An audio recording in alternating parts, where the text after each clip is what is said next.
आज हम देखेंगे छत्तीसगढ़ के जो सीबीएसई के टॉपर हैं उनके चैनल के वीडियोस। तो जनमन तो हमने बाद में देखना है, तो बस्तर दशहरा का देख लेते हैं कुछ कुछ कंटेंट। और छत्तीसगढ़ के अतुल्य जलप्रपात, महुआ आदिवासी जीवन अमृतसर, पुण्य भूमि छत्तीसगढ़, विकसित भारत की ओर बढ़ते कदम।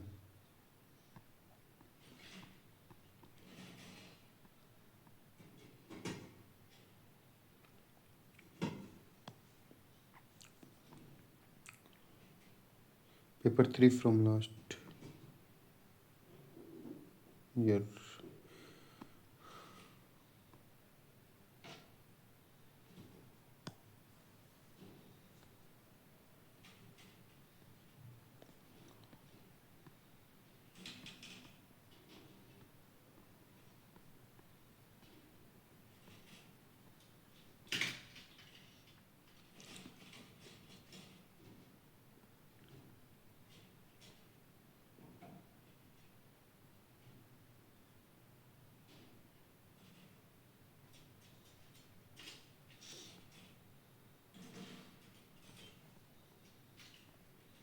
तो इनके चैनल में तो ज़्यादा कुछ नहीं है। सीजीपीसी भाई हैक भाई से कर देखते हैं।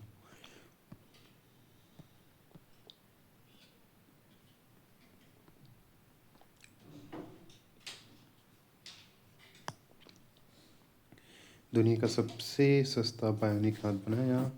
हैदराबाद इंजीनियर प्रणव वेम्पट्टी की काम के सिलसिले में एक ऐसे व्यक्ति से मुलाकात हुई जिसके हाथ नहीं थे। उसकी परेशानी के बारे में जानकर प्रणव नौकरी छोड़ दुनिया का सबसे सस्ता बायोनिक हाथ बनाने में जुट गया।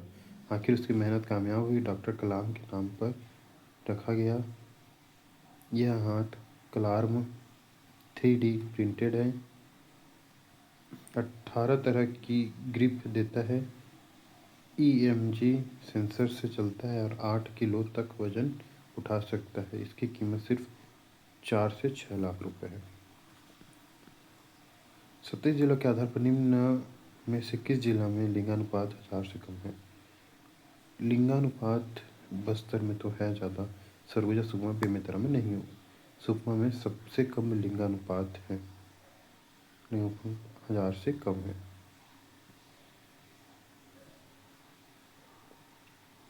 ऋग्वैदिक काल में अयस किस धातु के होते थे?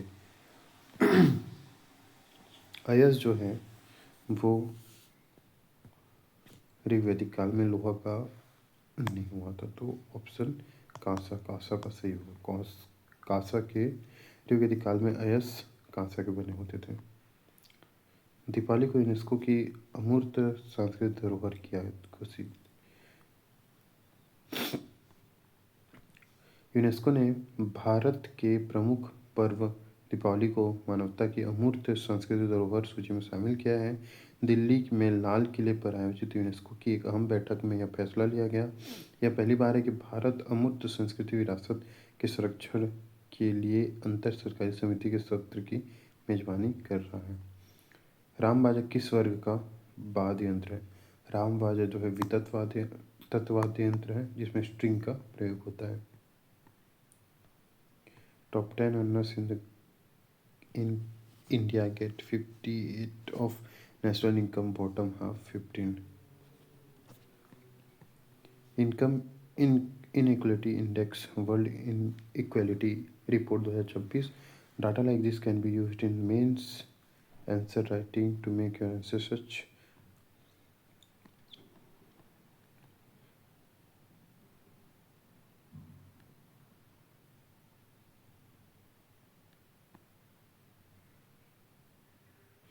श्वेत क्रांति 2.0 की शुरुआत हुई थी।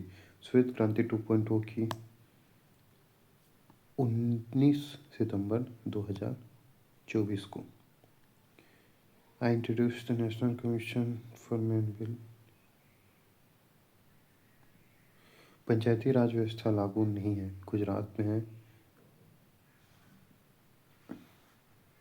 सिक्किम में नहीं, नागालैंड में नहीं है। पंचायती राज अधिनियम के तहत महिलाओं को निम्न में से कौन सा राज्य 50% आरक्षण प्रदान करता है? उत्तर प्रदेश, उत्तराखंड जो है वो 50%, राज्य 50% आरक्षण प्रदान करता है।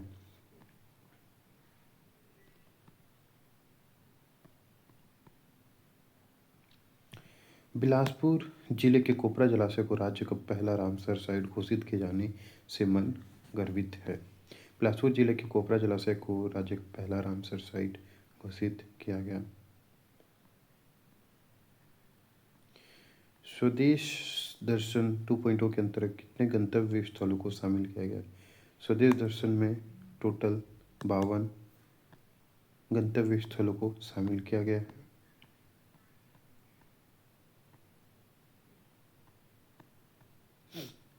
We want to Manali for 5 days. We want to Manali for 5 days. We want Manali for 5 days.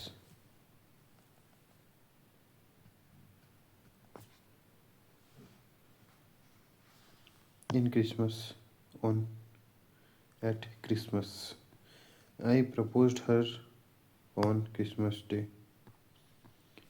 We worship Lord Ganesha and Goddess Lakshmi on Diwali. Children burst their crackers on Diwali. At Diwali,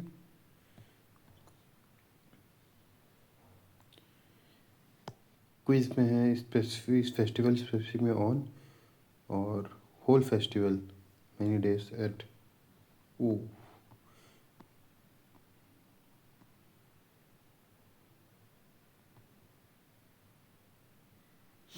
जीवित कोशिका खोज किसने की थी? जीवित कोशिका की खोज ल्यूनहॉक ने की थी। I don't usually go out at night. He was drunk on that night. Bharat में रामसर स्थलों की संख्या बढ़कर हुई 96। 2 नई आर्द्र भूमियों को रामसर स्थल के रूप में मिली मान्यता। डीजल की गुणवत्ता प्रदर्शित की जाती है ऑक्टेन संख्या से नहीं, सीटेन संख्या से।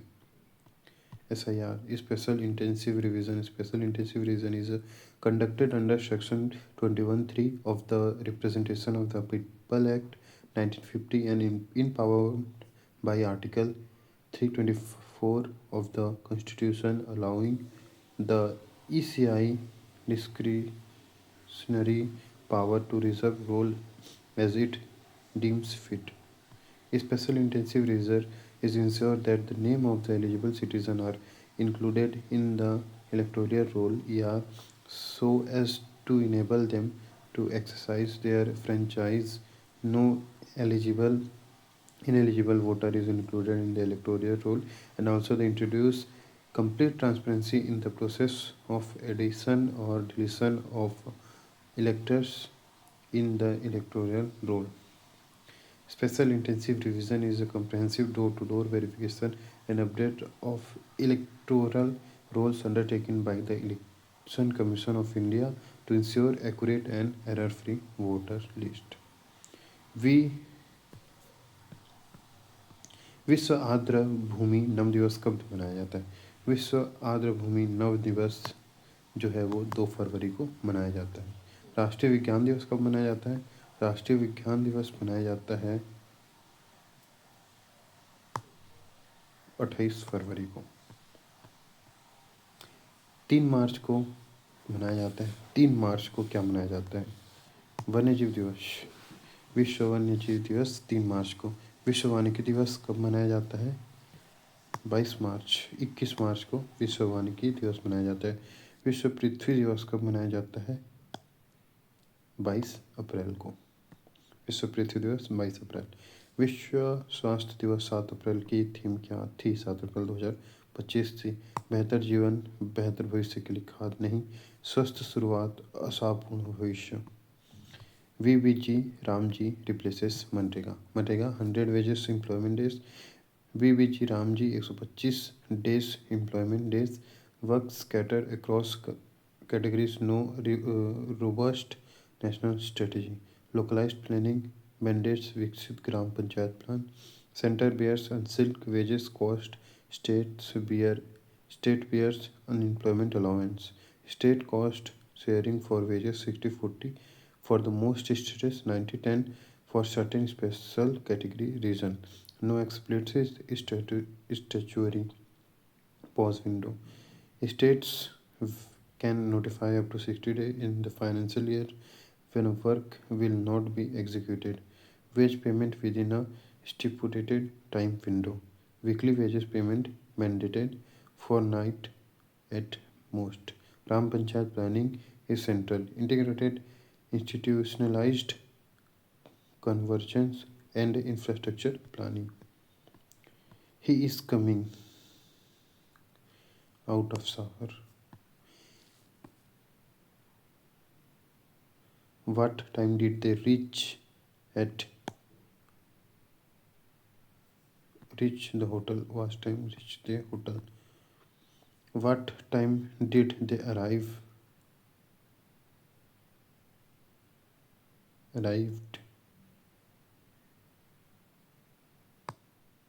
in hotel? What time are you coming at to hotel? To hotel. Kautilya के कूटनीतिक उपकरण में शामिल नहीं है संधि दान भेद दंड संधि। पश्चिम भारत का सुकरात किसे कहा जाता है? ज्योतिबा फुले? नहीं, गोविंद रानडे। पिज़्ज़ा दिवस 16 दिसंबर 1971 को भारत की पाकिस्तान पर निर्णायक जीत हासिल की। यह जीत भारत पाकिस्तान युद्ध 1971 का अंत प्रतीक है। युद्ध 3 दिसंबर 1971 को जनरल मोनेक शाह के नेतृत्व में शुरू हुआ। भारत और बांग्लादेश की संयुक्त सेना मुक्त वाहिनी ने पाकिस्तान को हराया।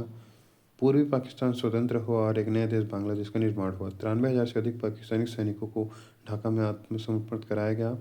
यह द्वितीय विश्व युद्ध के बाद सबसे बड़ा सैन्य आत्मसमर्पण था। लेफ्टिनेंट जनरल के नियाजी ने लेफ्टिनेंट जनरल जगजीत सिंह अरोरा के सामने आत्मसमर्पण पत्र पर हस्ताक्षर किया। यह जीत भारत के सैन्य इतिहास की सबसे बड़ी उपलब्धियों में से एक है। ध्रुव 64 भारत का पहला 1 gigahertz 64 bit dual core microprocessor. Dhruv 64 Bharat का पहला घरेलू 1 gigahertz 64 bit dual core microprocessor है। यह centre for development of advance computing CDAC द्वारा पूरी तरह से भारत में ही विकसित किया गया है।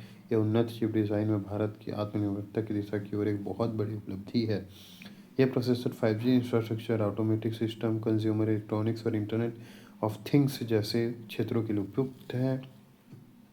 यह एक डुअल कोर प्रोसेसर है, जिसका अर्थ है यह उच्च दक्षता का है और बेहतर मल्टीटास्किंग, एक साथ कई काम करने में सक्षम है।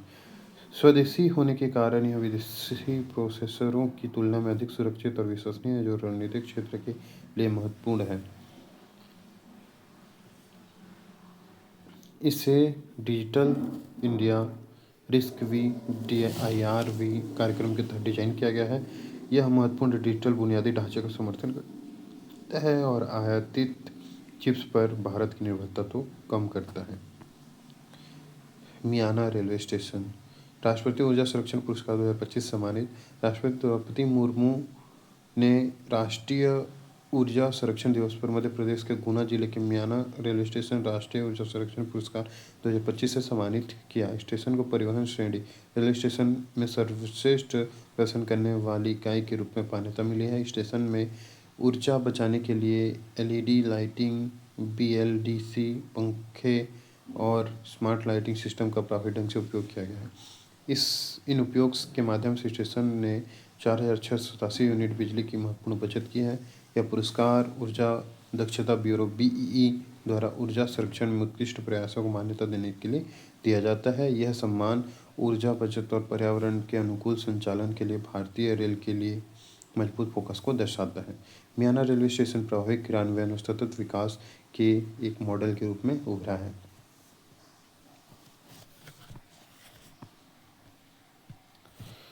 टेबल टॉप रेड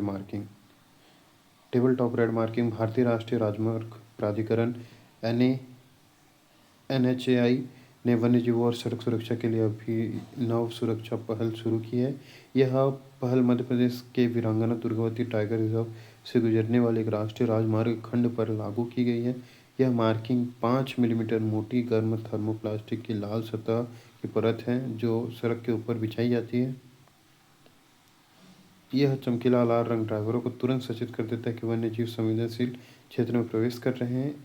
इसकी थोड़ी उभरी हुई सतह गाड़ी चलने वालों को हल्का स्पर्श और श्रव्य संकेत देती है। ड्राइवर बिना अचानक ब्रेक लगाए स्वाभाविक रूप से गति कम करने के लिए प्रेरित होते हैं। यह तकनीक मानव सुरक्षा और वन्यजीव संरक्षण के बीच संतुलन बनाने में मदद करती है। इस खंड में गति प्रबंधन के अलावा वन्यजीव के लिए 25 समर्पित पशु अंडरपास और चेन लिंकिंग बाड़ भी लगाई गई है। यह पर्यावरण के प्रति जिम्मेदार राजमार्ग विकास के लिए एक महत्वपूर्ण मॉडल स्थापित करती है। NHAI ने दुबई के शेख जायद रोड से प्रेरणा लेकर यह तकनीक अपनाई है। अनुसूचित जाति और अनुसूचित जनजाति अत्याचार निवारण अधिनियम 1989। अनुसूचित जाति और जनजाति अत्याचार निवारण अधिनियम 1989 एक ऐतिहासिक विधान है जिसका उद्देश्य अनुसूचित जाति और जनजाति समुदायों के अधिकारों और गरिमा की सुरक्षा करना है। इन समूहों द्वारा ऐतिहासिक रूप से सामना किए जा रहे अन्याय व निराकरण करने के लिए अधिनियमित यह अधिनियम अत्याचारों का निवारण करने, जवाबदेही सुनिश्चित करने और सामाजिक समानता को बढ़ावा देने के लिए सशक्त कानूनी ढांचा उपलब्ध कराता है। प्रमुख उद्देश्य अनुसूचित जाति जनजातियों के विरुद्ध अत्याचारों और भेदभाव कृत्यों को रोकना, पीड़ितों और उनके परिवारों को राहत और पुनर्वास मुहैया कराना, आरक्षित व्यक्तियों को समुदायों की गरिमा, जीवन की स्वतंत्रता की रक्षा करना, विशेष अदालतों के माध्यम से अपराधों के विरुद्ध त्वरित कठोर कानूनी कार्रवाई सुनिश्चित करना। यह अधिनियम क्यों मायने रखता है? यह कानून भेदभाव, हिंसा, लाभ वंचना से मुक्त समाज के निर्माण के प्रति भारत की प्रतिबद्धता को सशक्त बनाता है। कानूनी संरक्षण और अधिक सुदृढ़ करने और समाज न्याय को बढ़ावा देकर यह अधिनियम सुनिश्चित अनुसूचित जाति जनजाति समुदायों को सशक्त बनाने और सभी के लिए समान अवसर सुनिश्चित करने में महत्वपूर्ण भूमिका निभाता है। तत्काल सहायता के लिए किसी भी अत्याचार की रिपोर्ट समर्पित हेल्पलाइन 1456 पर कॉल करें।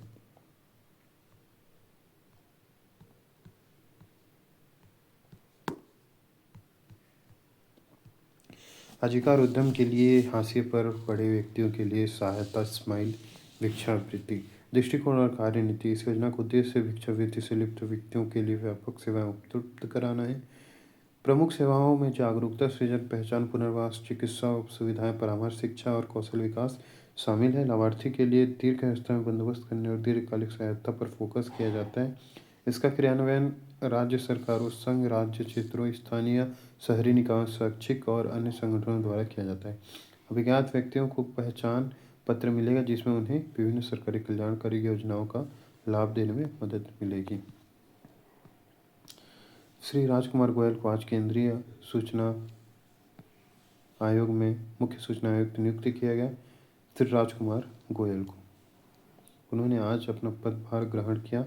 8 नए सूचना आयुक्तों को पद की शपथ दिलाई जिसमें सुरेंद्र सिंह मीना, श्री आशुतोष चतुर्वेदी, श्री स्वागत दास, सुश्री सुधा रानी रेंगलांगी, श्री PR रमेश, श्री खुशवंत सिंह सेठी, सुश्री जया वर्मा सिन्हा, श्री राजीव कुमार जिंदल। विकसित भारत शिक्षा अधिक्षण bill 2025। Wise news bill introduced in Lok Sabha to reform higher education governance aims to advance NEP 2020 vision and institutional excellence. Core reform replaces UGC Act 1956, AICTE Act 1987, NCTE Act 1993. New umbrella regular establishes विकसित भारत शिक्षा अधिनियम replaces UGC, AICTE, NCTE. President and up to 12 member appointed by President of India. Coverage. All higher education institutions HELS under Ministry of Education VBSA to determine standard regulations and accreditation.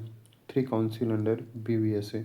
विकसित भारत शिक्षा विनियमन परिषद regulatory, विकसित भारत शिक्षा गुणवत्ता परिषद accreditation, विकसित भारत शिक्षा मानक परिषद standards, professional bodies council of architecture, COA to act professional standard setting body.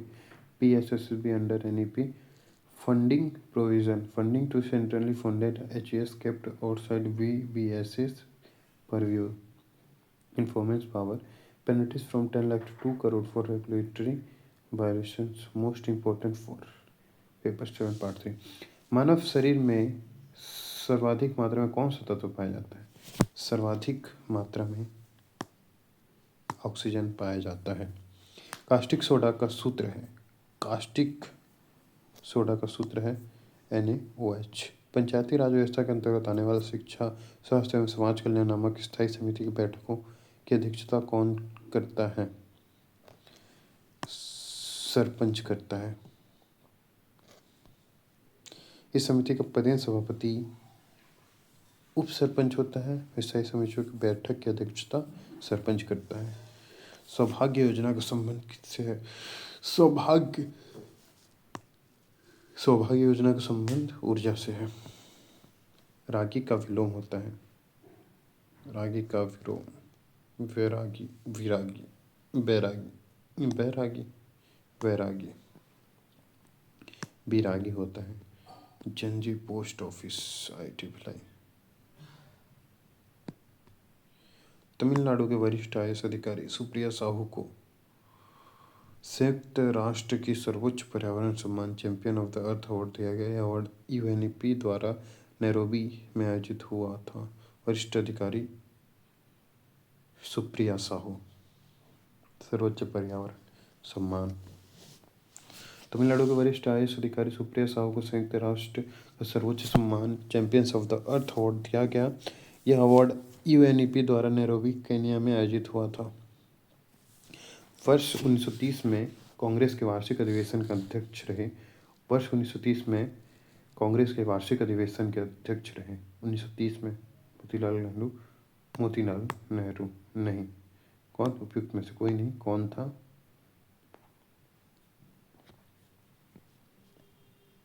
कोई अधिवेशन नहीं हुआ था 1930 में. ठीक है. लोकसभा में विकसित भारत शिक्षा अधिष्ठान विधेयक 2025 पेश. इस विधेयक का उद्देश्य भारत में उच्चतर शिक्षा संस्थानों HES को प्रभावित समन्वय के माध्यम से उत्कृष्टता प्रदान करने हेतु सशक्त बनाना तथा राष्ट्रीय शिक्षा नीति 2020 के उद्देश्यों को प्राप्त करना है. विधेयक के प्रमुख प्रावधान. इस विधेयक में विश्वविद्यालय अनुदान आयोग UGC अधिनियम 1956, अखिल भारतीय तकनीकी शिक्षा परिषद AICTE अधिनियम 1987 तथा राष्ट्रीय अध्यापक शिक्षा परिषद NCTE अधिनियम 1993 को निरस्त कर नया प्रावधान किया है. विकसित भारत शिक्षा अधिष्ठान का गठन उच्चतर शिक्षा के विनिमय हेतु कई संस्थानों की जगह विकसित भारत शिक्षा अधिष्ठान नामक एकल का गठन किया जाएगा. यह उच्चतर शिक्षा के विनिमय के लिए शीर्ष संस्था होगी. यह संस्था विश्वविद्यालय अनुदान आयोग UGC, अखिल भारतीय तकनीकी शिक्षा परिषद AICTE और राष्ट्रीय अध्यापक शिक्षा परिषद NCTE जैसी वर्तमान संस्थाओं का स्थान लेगी. VBSA की संरचना. इसमें एक अध्यक्ष के अलावा अधिकतम 12 सदस्य होंगे. इनकी नियुक्ति भारत के राष्ट्रपति द्वारा की जाएगी. इस आयोग के पदेन सदस्य और सचिव भी होंगे. कार्य क्षेत्र. केंद्रीय शिक्षा मंत्री, UGC, AICTE, HCT आदि के अंतर्गत आने वाले सभी उच्चतर शिक्षा संस्थान मानकों के निर्धारण हेतु विकसित भारत शिक्षा अधिष्ठान के अधिकार क्षेत्र होंगे. विकसित भारत शिक्षा अधिष्ठान के अंतर्गत निम्नलिखित 3 परिषदों का गठन किया जाएगा. विकसित भारत शिक्षा विनिमय परिषद विनियामक कार्य हेतु, विकसित भारत शिक्षा गुणवत्ता परिषद, विकसित भारत शिक्षा मानक परिषद. वास्तुकला परिषद. वास्तुकला अधिनियम 1972 के अंतर्गत स्थापित यह परिषद भारतीय शिक्षा नीति 2020 की परिकल्पना के अनुसार एक पेशेवर मानक निर्धारण निकाय के रूप में कार्य करेगी. वित्त पोषण. केंद्र सरकार द्वारा वित्त पोषित उच्चतर शिक्षा संस्थानों में वित्त पोषण को विकसित शिक्षा अधिष्ठान के दायरे से बाहर रखने का प्रस्ताव है. अधिनियम के प्रावधानों को लागू करने से संबद्ध शक्तियों की व्यापक वृद्धि की जाएगी.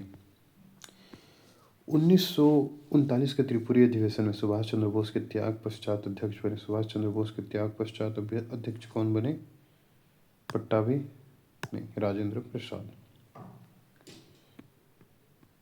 विश्व पर्यावरण संरक्षण दिवस कब मनाया जाता है? विश्व पर्यावरण संरक्षण दिवस 26 नवंबर को मनाया जाता है। 5 जून विश्व पर्यावरण दिवस, 11 जुलाई विश्व जनसंख्या दिवस और 20 अगस्त राष्ट्रीय अक्षय ऊर्जा दिवस और 26 नवंबर को राष्ट्रीय पर्यावरण दिवस मनाया जाता है।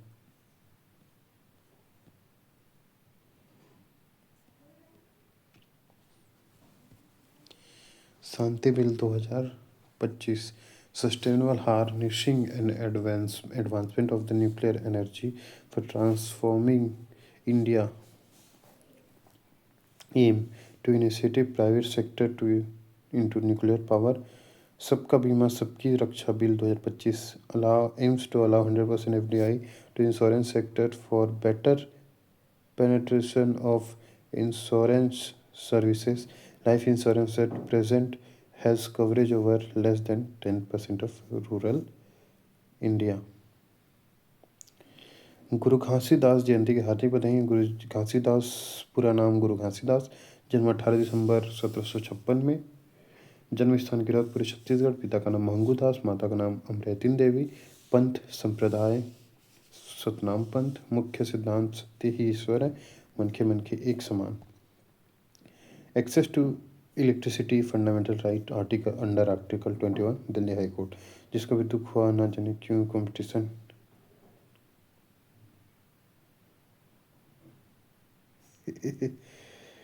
वर्ष 2027 में होने वाली जनगणना स्वतंत्रता के पश्चात किस क्रम में होगी? स्वतंत्रता के पश्चात 8वीं क्रम में होगी। विकसित भारत गारंटी फॉर रोजगार एंड आजीविका मिशन ग्रामीण।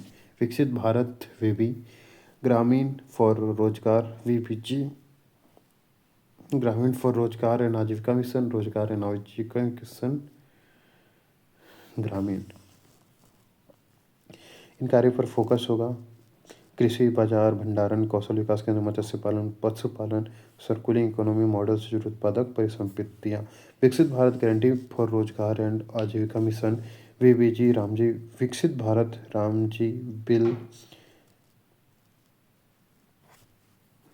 विकसित भारत गारंटी फॉर रोजगार एंड आजीविका मिशन। विकसित भारत गारंटी फॉर रोजगार एंड आजीविका मिशन ग्रामीण। विकसित भारत गारंटी फॉर रोजगार ऑफ आजीविका मिशन ग्रामीण। बायोमेट्रिक प्रमाणीकरण, मोबाइल आधारित निगरानी, स्थानीय प्रौद्योगिकी सक्षम आयोजन, रियल टाइम डैशबोर्ड, एआई आधारित विश्लेषण, नागरिक सहभागिता प्लेटफॉर्म। वर्तमान भारत की परमाणु ऊर्जा क्षमता। वर्तमान में भारत की कुल स्थापित परमाणु ऊर्जा क्षमता 8,780 मेगावाट है। वर्ष 24-25 के दौरान देश में कुल 56,681 मिलियन यूनिट परमाणु बिजली का उत्पादन किया गया। सरकार ने वर्ष 2047 तक 100 गीगावाट परमाणु ऊर्जा क्षमता हासिल करने के लिए परमाणु ऊर्जा मिशन की घोषणा की। 24-25 में कुल बिजली उत्पादन में परमाणु ऊर्जा की हिस्सेदारी लगभग 3.1% रही। परमाणु ऊर्जा विभाग लोगों के बीच परमाणु ऊर्जा के महत्व और सुरक्षा के प्रति जागरूकता फैलाने के लिए निरंतर जागरूकता कार्यक्रम चला रहा है। विकसित भारत गारंटी फॉर रोजगार आजीविका मिशन ग्रामीण। रोजगार आजीविका मिशन, रोजगार एवं आजीविका मिशन ग्रामीण।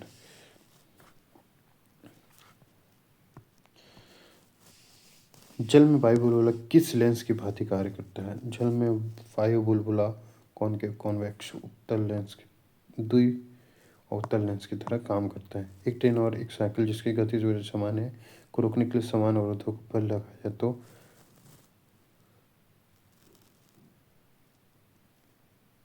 दोनों एक साथ रुकेंगे।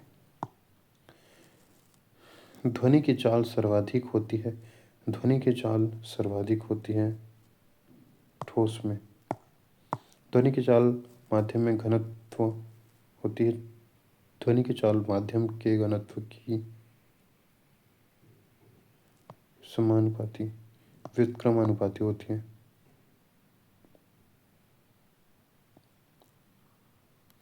शहरी प्रशासन अंतर्गत अनुसूचित क्षेत्र सीमित एक निकाय है, निर्वाचित और नामित दोनों।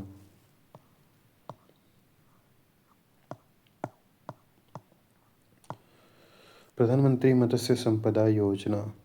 प्रधानमंत्री मत्स्य संपदा योजना का मुख्य उद्देश्य देश में मत्स्य पालन क्षेत्र को सतत विकास और मछुआरे का कल्याण करना है। इस योजना के तहत मछली की बर्बादी रोकने के लिए आइस प्लांट और कोल्ड स्टोरेज जैसी सुविधाओं का विकास किया जा रहा है। सरकार के प्रयासों अंतर्देशीय मत्स्य पालन होने वाला नुकसान 18% से घटकर 8.84 रह गया है।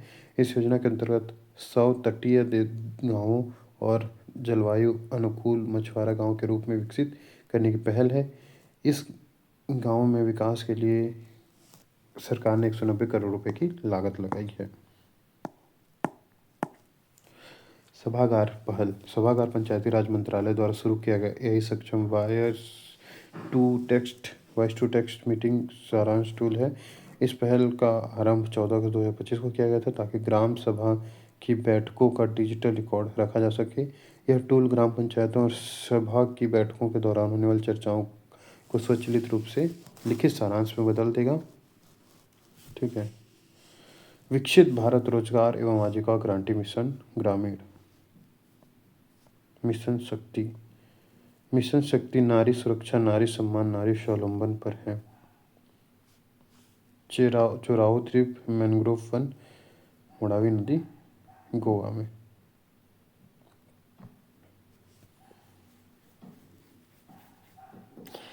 Mizoram. India 96 Ramsar site. VBG Ramji bill, Bharat की अर्थव्यवस्था, भारत वार्षिक current affair, Picasso speedy current affair book.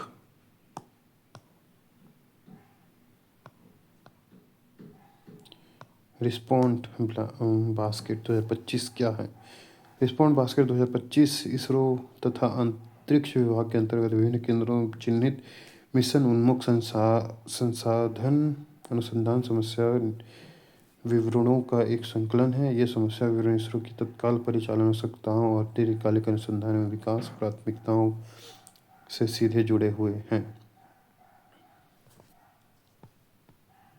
Indira Gandhi विश्वविद्यालय IGKV स्थान रायपुर। 43 फसलों के संरक्षण का मिला अधिकार। विनोद कुमार शुक्ल जी की 88 वर्ष की आयु में निधन हो गया। विनोद कुमार शुक्ल 1 जनवरी 1937 से 23 दिसंबर 2025। शिक्षा MSc एग्रीकल्चर। प्रख्यात कवि, कथाकार, उपन्यासकार। 1 जनवरी 1937 को राजनांदगांव में जन्म। 1971 में पहला कविता संग्रह लगभग जय हिंद। 1979 में उपन्यास नौकरी की कमीज प्रकाशित। फिल्मकार मणि कौल ने नौकरी कमीज पर फिल्म बनाई मणि कौल। गजानन माधव मुक्तिबोध फेलोशिप, राजा पुरस्कार, वीर सिंह देव पुरस्कार, सृजन भारती सम्मान, रघुवीर साहित्य समिति पुरस्कार से सम्मानित। उपन्यास दीवार में खिड़की के लिए साहित्य अकादमी पेन नाबोकाव अवार्ड पाने वाले पहले एशियाई। पेन नाबोकाव। लगभग जय हिंद 1971। वह आदमी चला गया 1981। सब कुछ होना बचा रहेगा 1992। अतिरिक्त नहीं 2000। कविता से लंबी कविता ये 2001। आकाश धरती को खटखटाता है 2006। कभी के बाद अभी 2012। कवि ने कहा 2012। नौकरी कमीज 1979। खिलेगा तो देखेंगे 1996। दीवार में खिड़की रहती थी 1997। हरी घास की छप्पर वाली झोपड़ी और बौना पहाड़ 2011। यासी रसा तो 2017। एक चुप्पी जगह 2018। कहानी संग्रह पेड़ का कमरा 1998। महाविद्यालय 1996। एक कहानी 2021। गोदाम 2020। गमले में जंगल 2021।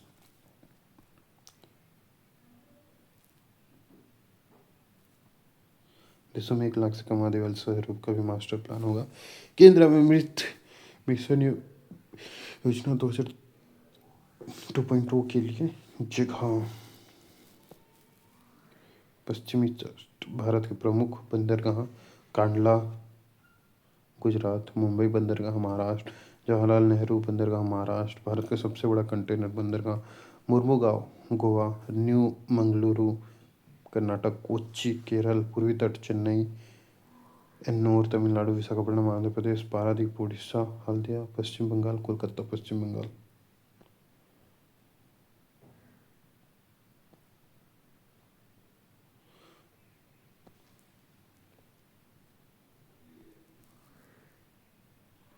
ठीक है, कल देखते हैं आगे के चैनल।